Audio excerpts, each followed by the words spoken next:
The distant thunder of orbital bombardment punctuated the silence as Corporal Elena Reyes methodically packed her field rations. 6 protein bars, 2 dehydrated meal packs, water purification tablets, and a single bar of chocolate she'd been saving for 3 weeks. Around her, Outpost Nova Kappa hummed with the mechanical rhythms of war, the whir of turbines, the electronic beeps of communication arrays, and the occasional shout of orders echoing through metal corridors. Reyes zipped her backpack and slung it over her shoulder. The weight, familiar after 18 months of frontier deployment. Her hands instinctively checked her plasma rifle's charge. 87%. Enough for a routine perimeter inspection of the outpost's eastern turbines. The morning patrol was tedious, but necessary. Without the turbines, the shield generators would fail, and the Vraxian bombardment would reduce Nova Kappa to molten slag within hours. She cast one final glance around her sparse quarters. A narrow cot, a small desk bolted to the floor, and a single framed holograph of her family's agrarian colony, rolling fields of blue-tinged wheat beneath twin moons. The image flickered slightly, power fluctuations becoming more common as supply lines stretched thin across contested space. "Just another day at the edge of nowhere," she muttered, adjusting her combat helmet. The corridor outside her quarters was nearly empty. Most of the outpost garrison was either sleeping off night duty or already deployed to forward positions. Reyes nodded at the few soldiers she passed, their faces etched with the same weariness she felt. 3 years of interstellar war had transformed fresh-faced recruits into hollow-eyed veterans. Sergeant Nolan waited at the deployment checkpoint, his broad frame blocking the exit to the surface. His weathered face was set in its perpetual scowl as he scanned the patrol roster on his datapad. "Corporal Reyes, Eastern Turbine Perimeter, 0600 to 1400, Standard Patrol Protocols."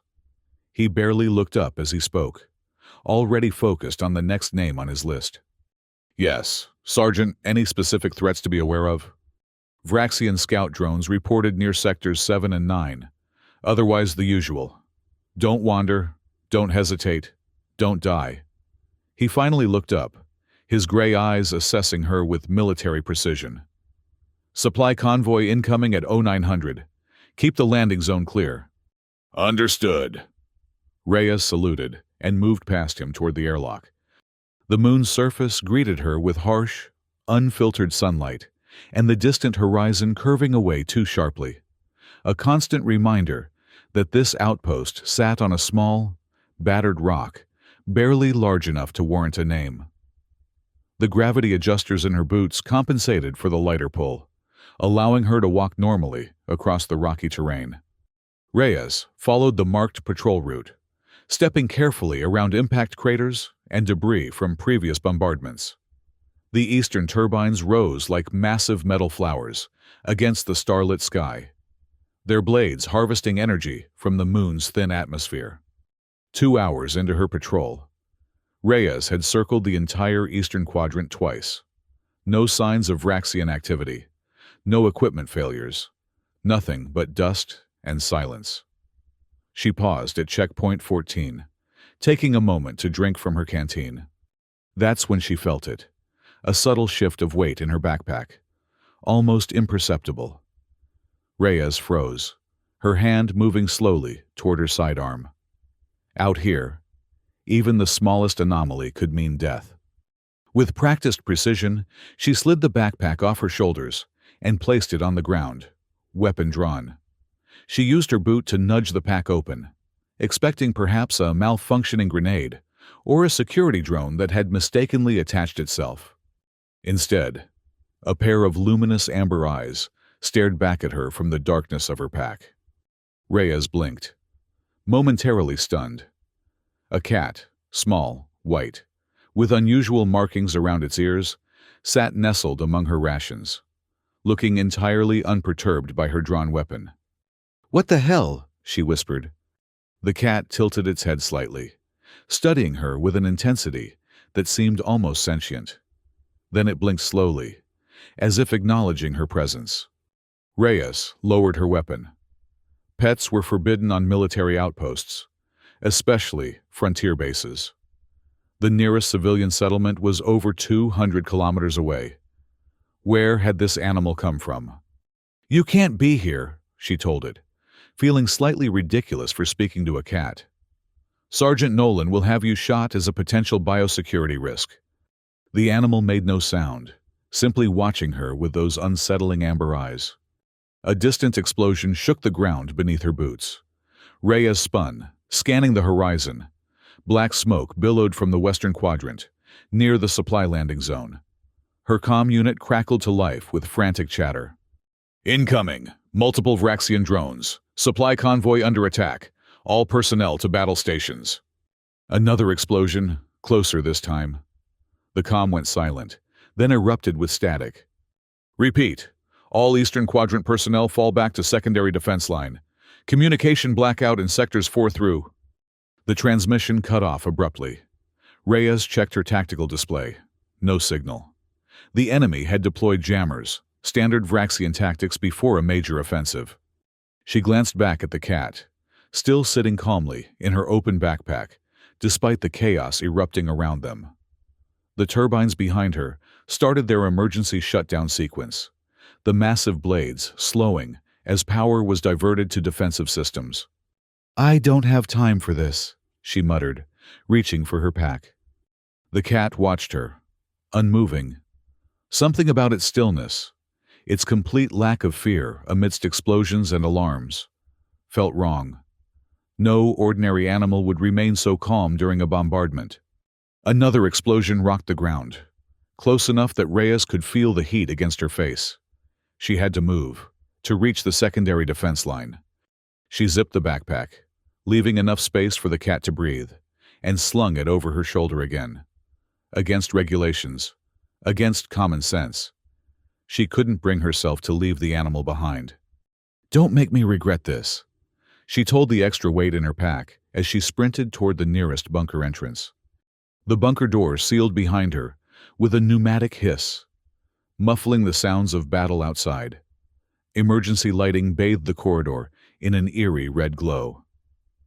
Reyes leaned against the wall, catching her breath as she tried to raise anyone on comms.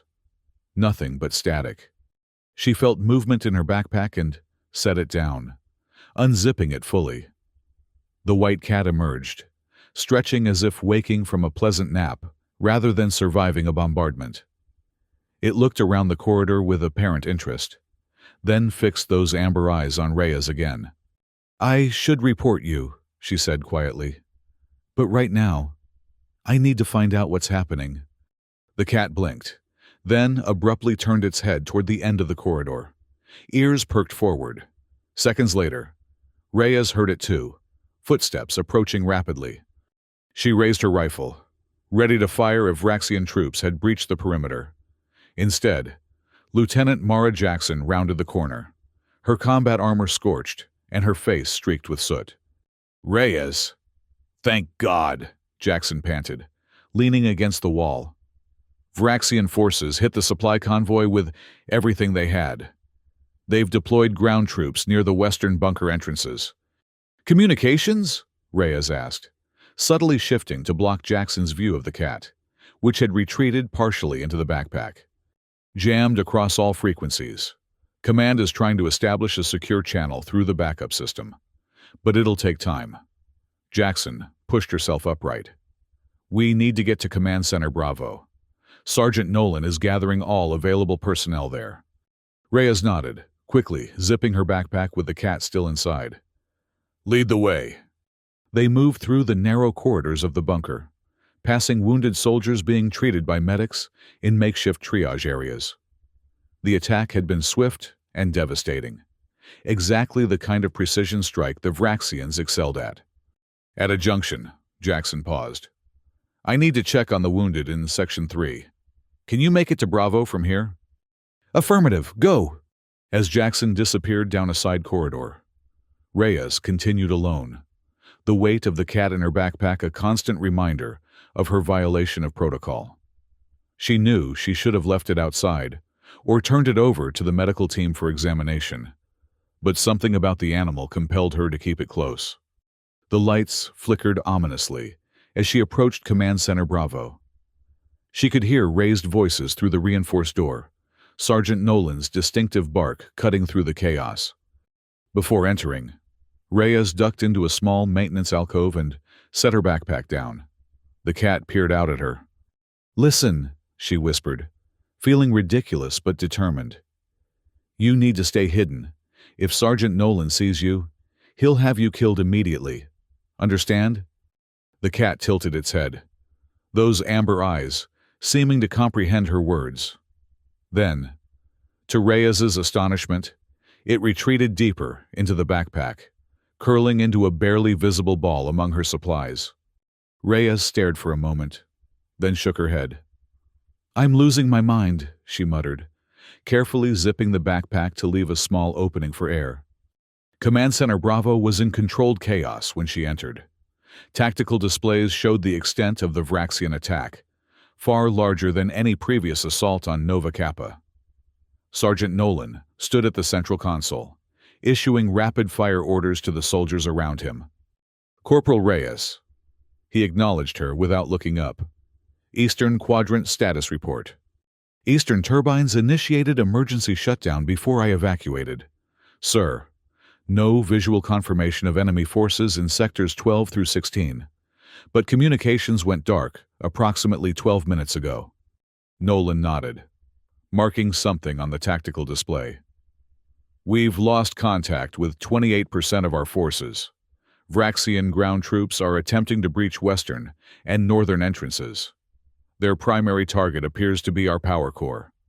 A chill ran down Reyes's spine. The power core was 5 levels below them, a reinforced chamber housing the antimatter reactor that powered the entire outpost. If the Vraxians captured it, they could overload the containment field and obliterate Nova Kappa, along with everyone on it. "Sir, request assignment to power core defense," Reyes said. Nolan finally looked at her, his expression grim. "Denied. We're deploying specialized teams.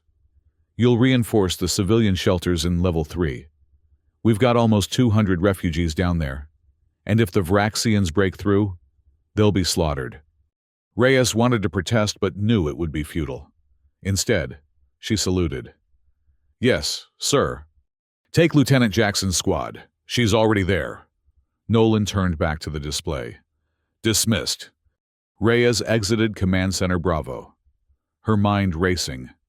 Level 3 housed the civilian refugees, colonists and miners evacuated from settlements as the Vraxians advanced through the system.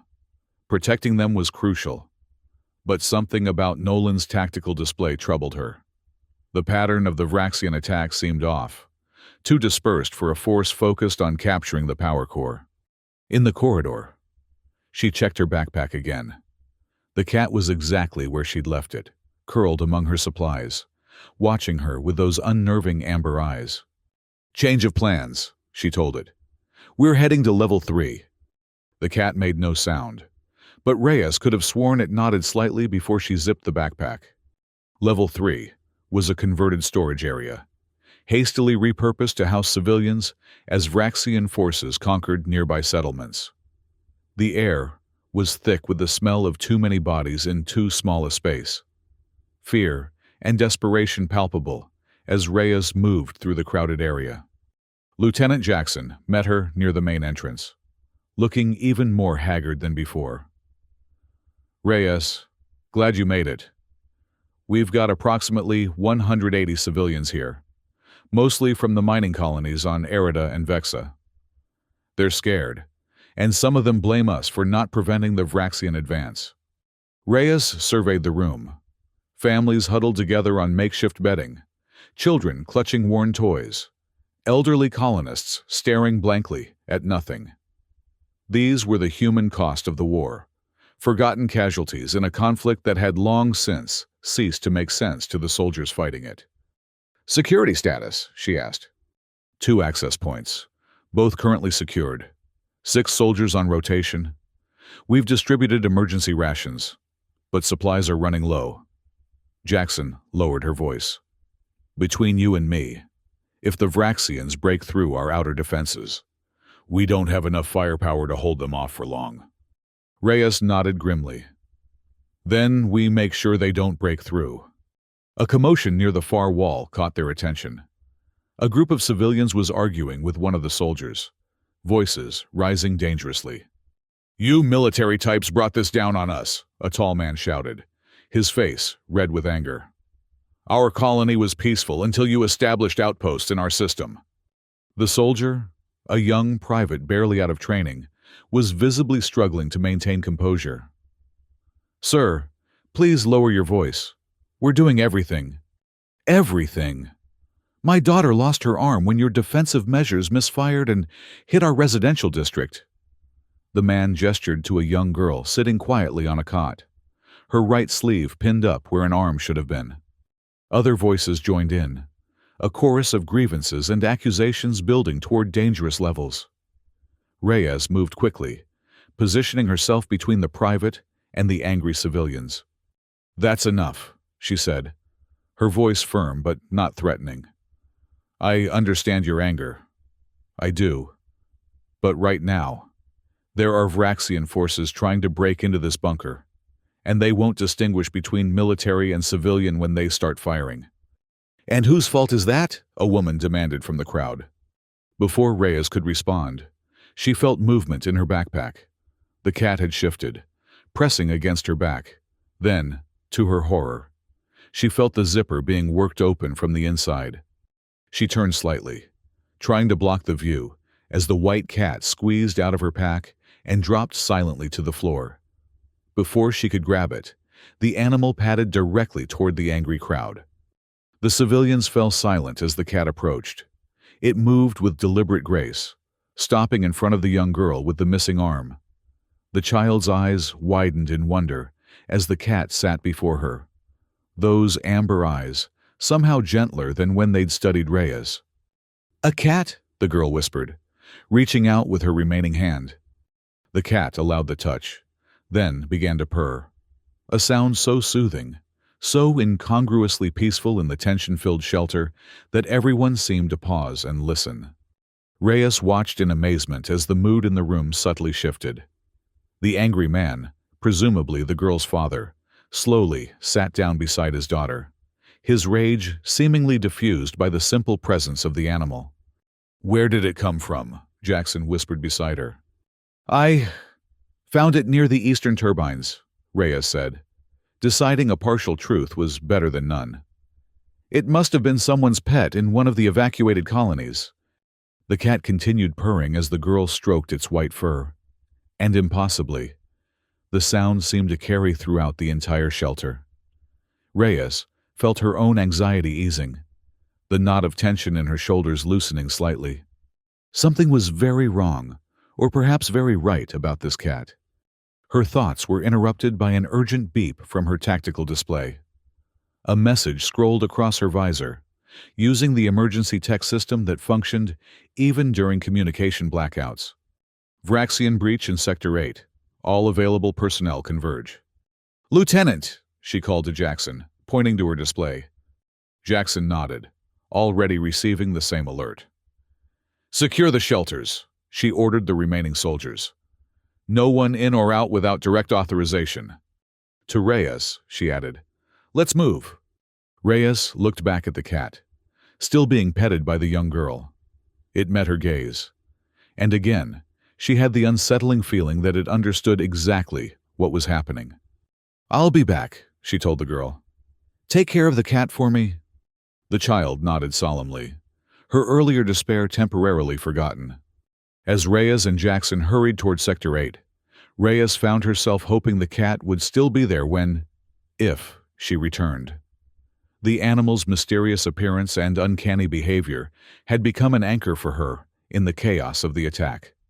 Sector 8 was a storage area connected to the main transport shaft, a critical juncture that, if breached, would give the Vraxians access to multiple levels of the bunker. When they arrived, 3 soldiers were already exchanging fire with unseen enemies beyond a partially destroyed bulkhead. "Status!" Jackson demanded, taking cover behind a supply crate. "Vraxian infiltration team. One of the soldiers reported between bursts of gunfire. At least 6, maybe more. They breached through the maintenance shaft. Reyes assessed the situation quickly. The narrow corridor beyond the bulkhead would channel the Vraxians into a bottleneck, an advantage for the defenders, but one that would disappear if the enemy deployed their sonic disruptors or breaching charges. "Cover me," she told Jackson, pulling a motion sensor from her utility belt. "I need to place this where we can track their movements." Jackson nodded, then rose to fire a sustained burst toward the breach, forcing the Vraxians to take cover. Reyes sprinted forward, sliding the last few meters to reach the edge of the destroyed bulkhead. She attached the sensor to the wall, activated it, and was turning to retreat when she saw it. A small device with pulsing blue lights attached to the corridor floor. "Subspace transmitter!" she shouted, recognizing the Vraxian technology. "They're communicating through a localized field." That explained how the Vraxian forces were coordinating despite the communication blackout. The transmitter was creating a bubble of clear communication for their troops while jamming human frequencies. Plasma fire erupted around her as she scrambled back to cover, the acrid smell of ionized air filling her lungs. A bolt struck near her foot, sending molten metal spattering against her armor. "We need to destroy that transmitter," Jackson said as Reyes rejoined them. "If we can disrupt their coordination, we might push them back." Reyes nodded, checking her rifle's charge. "I'll need covering fire and a grenade." One of the soldiers handed her a frag grenade, its weight reassuring in her palm. "On my mark," Jackson ordered. 3, 2, 1, mark." All 4 soldiers opened fire simultaneously, a barrage of plasma bolts forcing the Vraxian troops to retreat deeper into the corridor. Reyes rose, grenade primed, and prepared to throw. A high-pitched whine was her only warning. She dove sideways as a Vraxian sonic blast tore through the air where she had been standing. The sound wave hit the wall behind her, cracking the reinforced concrete and sending shards flying in all directions. She hit the ground hard, the grenade still clutched in her hand, its activation timer counting down. 5 seconds. 4. "Grenade!" she shouted, tossing it toward the transmitter as she rolled behind a fallen support beam. The explosion rocked the corridor, dust and debris raining down as the grenade detonated. When Reyes looked up, the breach was partially collapsed, and the blue glow of the transmitter had vanished. "Direct hit," Jackson confirmed, scanning the area with her tactical visor. No Vraxian life signs detected in the immediate vicinity. Reyes stood, wincing at a sharp pain in her side. Her armor had taken most of the impact from her fall, but she'd have bruises tomorrow, if there was a tomorrow. "We should place proximity mines and fall back," she suggested. "They'll try another approach now that this one is compromised." Jackson nodded, already distributing mines to the other soldiers. "Set them at 5-meter intervals. Remote detonation only. We don't want any friendly fire incidents." As they worked, Reyes's thoughts returned to the cat in the civilian shelter. Its appearance just before the Vraxian attack couldn't be coincidence, could it? And that soothing purr that had calmed an entire room of frightened, angry civilians. No ordinary animal could have such an effect. Once the mines were placed, they retreated toward the central junction that would take them back to the civilian shelter. Halfway there, Reyes's tactical display suddenly lit up with a cascade of data, communication channels reopening all at once. "Comms are back online," Jackson said, surprise evident in her voice. Destroying that transmitter must have disrupted their jamming field. Reyes activated her comm unit. "Command Center Bravo. This is Corporal Reyes. Sector 8 breach contained.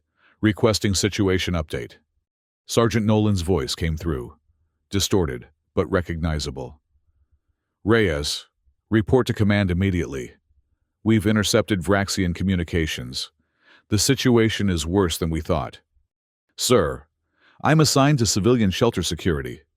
"Now, Corporal, that's an order." "Yes, sir." She looked at Jackson.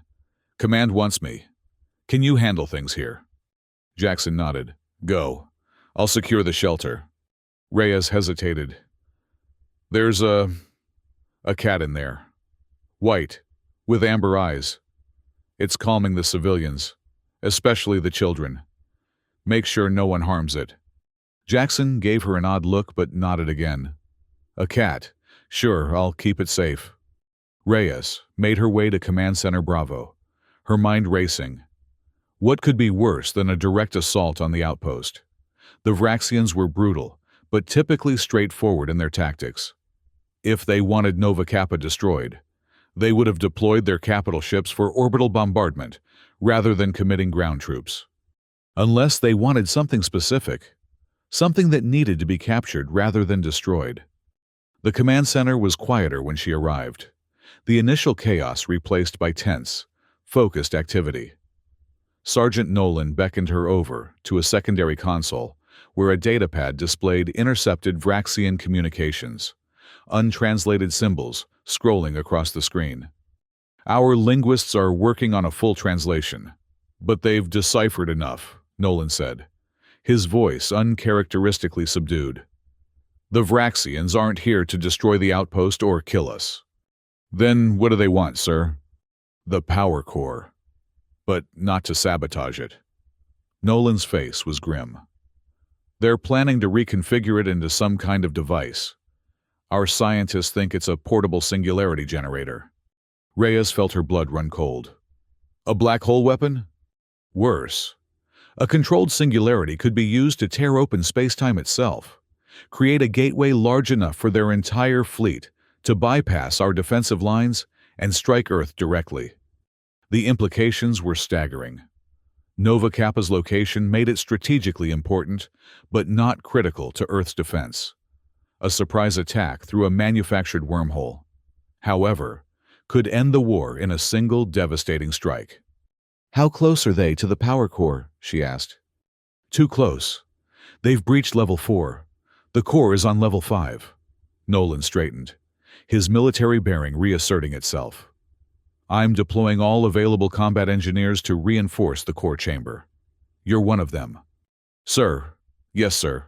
Reyes hesitated, then added, what about the civilians? If the Vraxians create this singularity device, what happens to them? Best case, quick death as the outpost collapses. Worst case? Nolan didn't finish the thought. He didn't need to. Being pulled into a manufactured black hole would be a fate worse than any conventional death. Understood, sir. Permission to retrieve my specialized equipment from my quarters before deploying to the core. Granted. You have 10 minutes. Report to core access junction when ready. Reyes saluted and left, her mind already formulating a plan. She needed to get back to her backpack, back to the cat. Something told her the animal was connected to all of this, though she couldn't explain how or why. When she reached the civilian shelter, the atmosphere had changed dramatically. The earlier tension was gone, replaced by an almost eerie calm. Families sat together, speaking in hushed voices.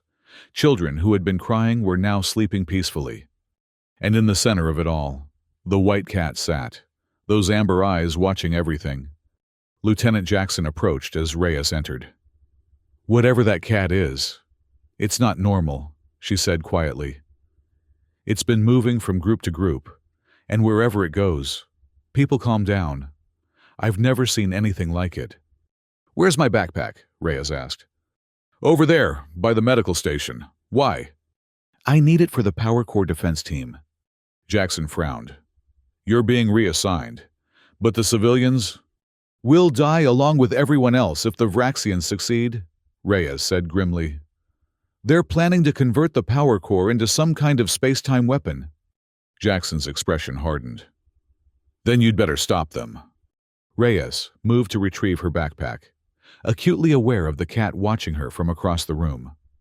As she picked up the pack, the animal stood and began walking purposefully toward her. No, she whispered as it approached. You need to stay here. Keep these people calm. The cat ignored her, stopping at her feet and looking up expectantly. You don't understand. I'm going somewhere dangerous. The power core. At those words, the cat's ears perked up. It made a soft sound, not quite a meow, but a deliberate vocalization, and pawed at her boot. Against her better judgment, Reyes knelt down. "You want to come with me? To the power core?" The cat blinked slowly, and Reyes had the distinct impression it was saying yes. "This is insane," she muttered, but opened her backpack anyway. The cat jumped in without hesitation, settling among her supplies as if it belonged there. Jackson watched the exchange with raised eyebrows. "You're taking it with you? To a combat zone?" "It seems to want to go." Even to her own ears, the explanation sounded ridiculous. "Right," Jackson shook her head. "Just don't let Sergeant Nolan see it. He'd have it shot and you court-martialed." "I know." Reyes zipped the backpack, leaving a small opening for air. "Take care of these people, Lieutenant." "I will, and Reyes, come back alive." Reyes nodded, then slung the backpack over her shoulder and headed for the core access junction. The weight of the cat was strangely comforting against her back, a reminder that in this hellish war, unexpected allies could appear in the most unlikely forms. The core access junction was a fortified checkpoint that controlled entry to Level 5. A squad of soldiers had established a defensive perimeter, their weapons trained on the massive reinforced door that led to the access shaft. Sergeant Nolan stood at a portable command console, monitoring Vraxian movements on Level 4. He looked up as Reyes approached. "Corporal, you're the last one. The rest of the engineering team is already inside, preparing the core chamber for defense." "Status of Vraxian forces, sir?" "They've secured 60% of Level 4 and are moving methodically toward the access points to Level 5. Their commander is with them, General Tarsik himself." Reyes had heard stories about Tarsik, a Vraxian strategist responsible for some of the most devastating defeats humanity had suffered in the war. His presence confirmed the importance of their mission. "Our plan, sir? Hold the core chamber at all costs. If they breach our defenses, you engineers will rig the core for emergency shutdown. Better to lose power than let them convert it to their purposes." Reyes nodded, feeling the cat shift slightly in her backpack. "And if emergency shutdown fails?" Nolan's expression was stone. "Then you overload it. Take the whole outpost with you if necessary." "Understood, sir." The sergeant handed her a specialized access card. "This will get you through the inner security doors. The engineering team is expecting you." He hesitated, then added, "Good luck, Corporal." "Thank you, sir." As Reyes moved toward the massive door, a soldier entered the access code. The door slid open with a hydraulic hiss, revealing a narrow vertical shaft with a maintenance ladder leading downward. The core chamber was approximately 50 meters below, the deepest level of the outpost, surrounded by layers of radiation shielding and security measures. She began her descent, the rungs of the ladder cold against her palms. The shaft was dimly lit by emergency lighting, casting long shadows that seemed to move with her. The backpack felt heavier with each step downward. The cat inside perfectly still and silent. Halfway down, she heard distant weapons fire, the Vraxians pushing closer to the access points on Level 4. Time was running out. The bottom of the shaft opened into a short corridor, ending at another reinforced door. Reyes swiped the access card Nolan had given her, and the door silently slid open. The core chamber was massive, far larger than she had expected. In the center, suspended within a complex array of energy fields, the antimatter reactor pulsed with a cold blue light. Around its perimeter, 5 engineers worked at various control stations, reinforcing security protocols and preparing emergency shutdown procedures. One of them, a tall woman with gray-streaked hair, looked up as Reyes entered. "Corporal Reyes, I'm Dr. Samantha Wells, lead engineer. We've been expecting you." "Dr. Wells, Sergeant Nolan briefed me on the situation. The Vraxians plan to convert the core into some kind of singularity device?" Wells nodded grimly. "Their technology allows them to manipulate the containment field, creating a controlled collapse that generates a temporary wormhole. We've seen them attempt this on smaller reactors, but nothing of this magnitude. How do we stop them? We've locked down the primary control systems, but a determined attack could bypass those safeguards. If they breach this chamber, we'll need to initiate a cascade shutdown, essentially poison the reaction in a controlled manner that prevents them from using it. Reyes set her backpack down carefully near a console, making sure the opening was positioned to give the cat air. And if that fails? Then we overload it. Quick and clean. The outpost and everyone in it will be vaporized, but at least Earth will be safe. The stark reality of their mission settled over Reyes. She might have only hours, or minutes, left to live. "Where do you need me?" she asked. Wells directed her to a secondary control station. "Monitor the containment field harmonics. If they fluctuate beyond these parameters," she indicated a series of readings on the display, "alert me immediately." Reyes took her position, keeping her backpack close. As she studied the complex readouts, she felt movement beside her. The cat had emerged from the backpack and was now sitting on the console, staring intently at the antimatter core. "What the—" Wells noticed the animal and froze. "Is that a cat? How did it get in here?" "It's with me," Reyes admitted, bracing for the inevitable order to remove it. Instead, Wells approached slowly, studying the cat with scientific curiosity. "Unusual markings. Not a breed I'm familiar with." She reached out cautiously. To Reyes's surprise, the cat allowed Wells to stroke its head once before turning its attention back to the reactor core. Those amber eyes seemed to be analyzing the swirling energy patterns within the containment field. "It's been behaving strangely," Reyes explained, "almost as if it understands what's happening." Wells gave her an odd look, but was prevented from responding by an alarm blaring from the main console. "Breach on level 4. Security door Alpha 7 compromised." Everyone in the chamber tensed.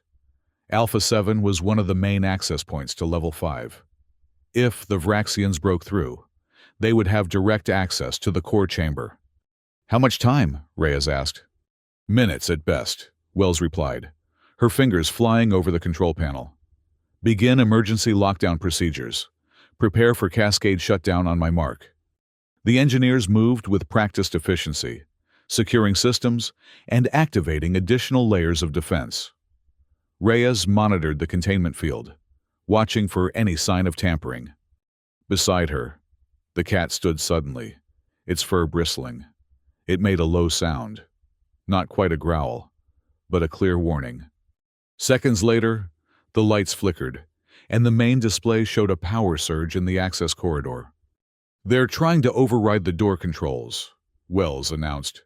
"Activate manual locks."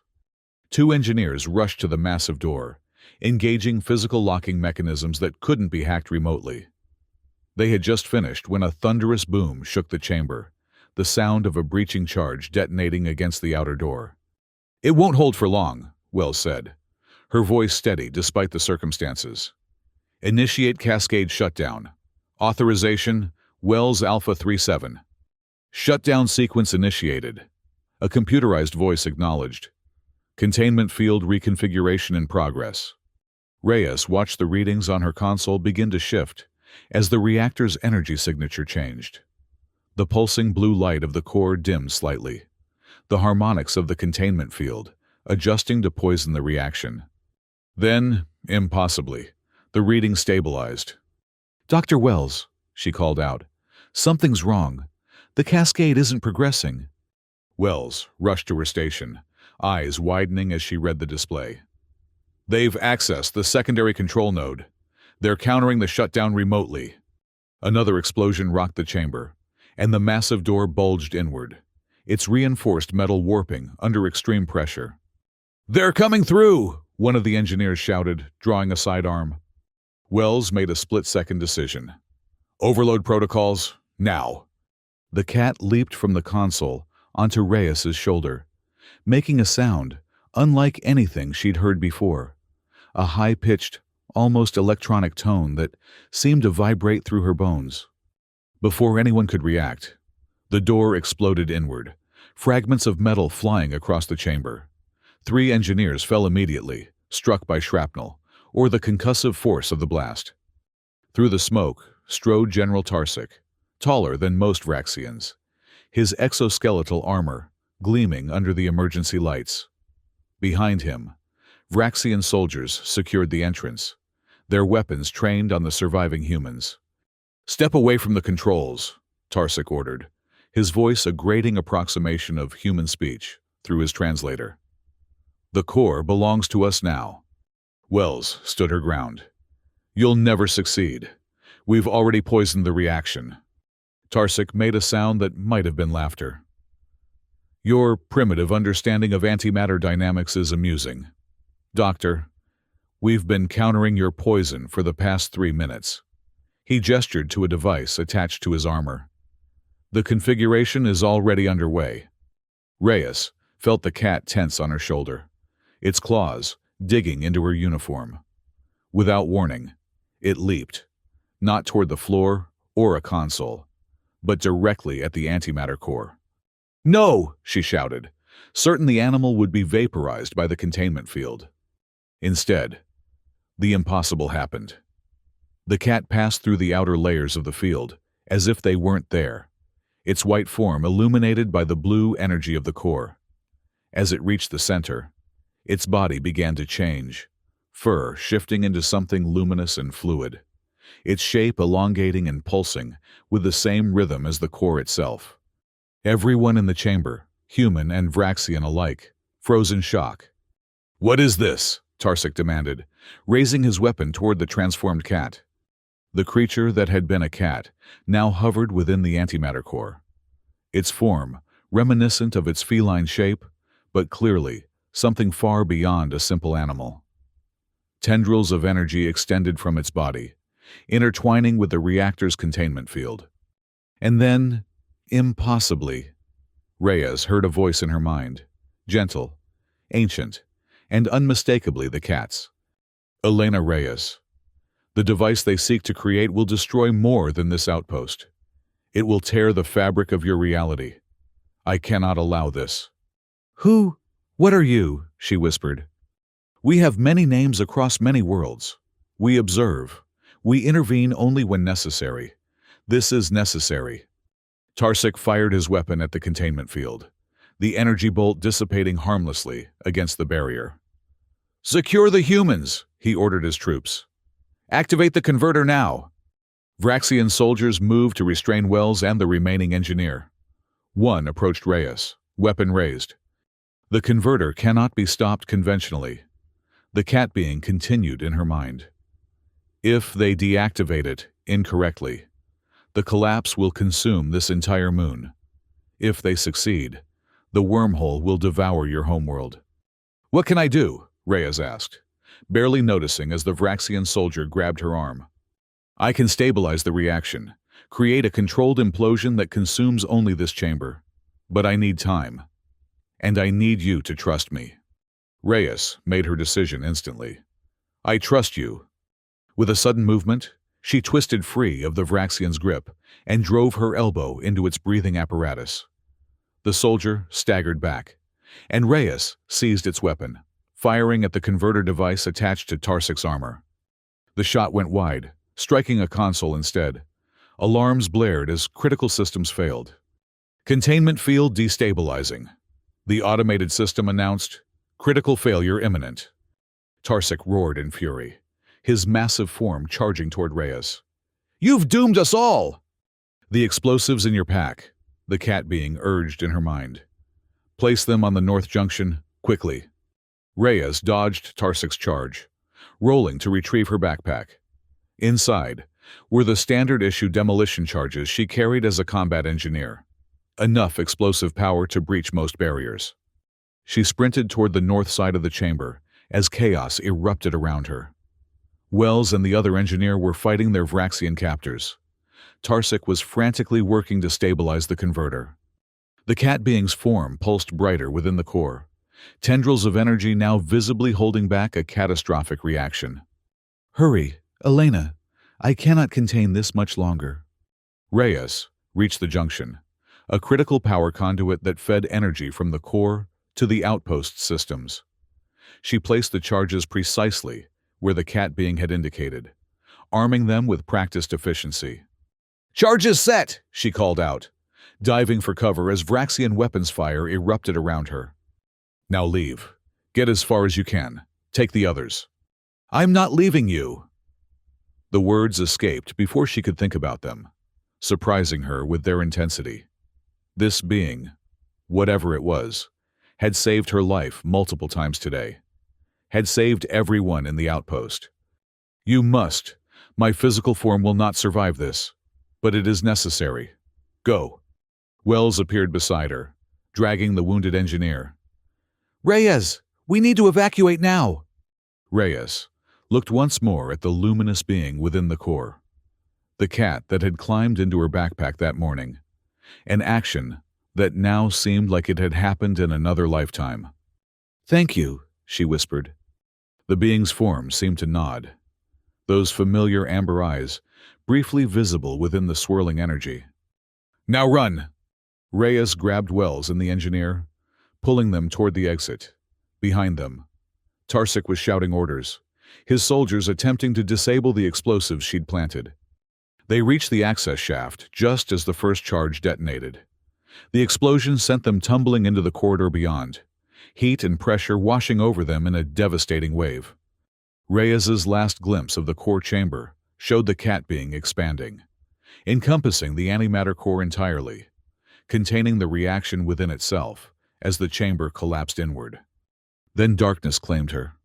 She woke to the steady beep of medical equipment and the ache of healing wounds.